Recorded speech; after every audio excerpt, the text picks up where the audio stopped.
दोस्तों नमस्कार। हिंदी के शब्दों की व्याख्या, विश्लेषण और जान पहचान के लिए आज मैं पुनः एक शब्द लेकर उपस्थित हूँ। शब्द है अहिवात। आप मेरी वेशभूषा से देख रहे होंगे। आज मैं एक शादी समारोह में गई थी और मैंने वहाँ देखा कि हर कोई दुल्हन को सौभाग्यवती होने का आशीर्वाद दे रहा था। तभी मेरे मन में ऐसा कौंधा कि सौभाग्यवती रहो, सदा सुहागन रहो, तो हम सब लोग बोलते हैं। लेकिन इसी संदर्भ में एक शब्द है अहिवात, जो धीरे धीरे विलुप्त सा होता जा रहा है। गांव में ये बोला जाता था। हिंदी का एक बहुत ही प्रमुख शब्द था। इसका मतलब होता है सौभाग्य का प्रतीक, यानी जो स्त्री सुहागन है, सुहागन रहे, सौभाग्यवती रहे, उसको ही हम कहते हैं अहिवाती होना।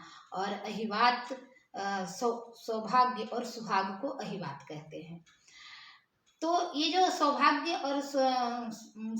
और सुहाग का जो पर्यायवाची शब्द अहिवात है, अब लोग नहीं बोलते हैं। लोगों के बातचीत में ये शब्द नहीं है। लेकिन आपको मैं बताऊं कि जब राम जी को वनवास हुआ था और जब राम के साथ सीता भी वन को प्रस्थान कर रही थी, तब माता कौशल्या बहुत विकल हो रही थी। और जब सीता उनके पास आई, उनके पैर छुए, तो उन्होंने बड़े ही मार्मिक शब्दों में उनको गले से लगा लिया, हृदय से लगा लिया और उन्होंने उनको आशीर्वाद दिया। और वो शब्द को तुलसीदास जी ने जो लिखा है वो मैं आज बताना चाहूँगी कि अचल रहे अहिवात तुम्हारा, अचल रहे अहिवात तुम्हारा, जब लगी गंग जमुन की धारा। यानी जब तक गंगा यमुना की धारा है तब तक तुम्हारा सौभाग्य अचल रहे।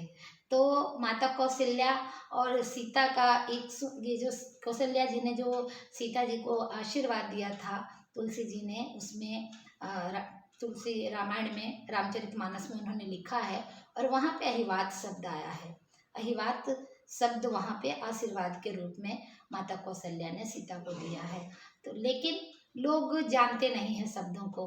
तो मेरी ये कोशिश है कि जो हमारे हिंदी के शब्द आजकल के आपाधापी में और जो भाषाओं का बहुत सारा मिश्रण हो रहा है, उसमें कहीं छूटते जा रहे हैं। भाषा का मिश्रण होना बुरी बात नहीं है, मैं भी समझती हूँ कि भाषा समृद्ध होता है, लेकिन अपने शब्द खो जाते हैं।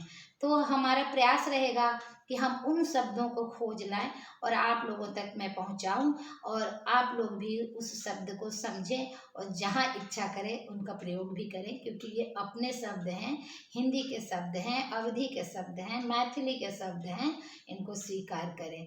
तो आज के लिए बस इतना ही। आज हमने जाना अहिवात का अर्थ और मैं चाहती हूँ कि आप लोगों को अगर मेरा ये प्रयास अच्छा लग रहा हो और आपके मन में कोई भी शब्द है तो उसे ढूंढ लाइए और कमेंट बॉक्स में लिख भेजिए। मैं उसका भी अर्थ बताने का पूरा प्रयास करूँगी मिलजुल कर, और हम हिंदी के शब्दों को समृद्ध करेंगे। तो बस आज के लिए इतना ही। खुश रहिए, मस्त रहिए। नमस्कार।